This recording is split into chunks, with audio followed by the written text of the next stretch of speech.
Valkonia kompaniyasi Rossiya Federatsiyasida yurgan yurtdoshlarimizga o'zining arzon, qulay hamda ishonchli avtobus va mikroavtobus xizmatini taklif qiladi. Unda siz Sankt-Peterburg va Moskva shaharlaridan Toshkentga tez va arzon narxlarda avtobus yoki Sprinter orqali yetib olishingiz mumkin.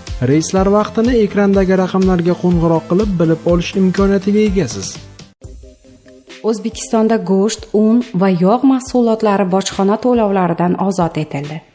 O'zbekiston Respublikasi Prezidenti Shavkat Mirziyoyevning 2017-yil 15-avgustdagi O'zbekistonning tashqi iqtisodiy faoliyatini yanada rivojlantirishga qaratilgan qarori qabul qilingan edi. Ushbu qarorga asosan 2017-yil 1-sentyabrdan boshlab go'sht, un va yog' mahsulotlari bojxona to'lovlaridan ozod etiladi.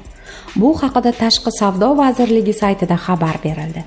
Prezident qaroriga muvofiq bir necha turdagi oziq-ovqat mahsulotlari aksiz soliqlarining bekor qilinishi, valyuta islohoti davrida aholining kam ta'minlangan qatlamini himoya qilishga qaratilgan.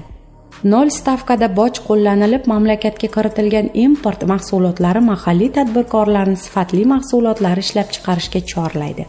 Import tovarlari bilan raqobatga kirishish uchun ular o'z strategiyalarini qaytadan ko'rib chiqishlari zarur bo'ladi.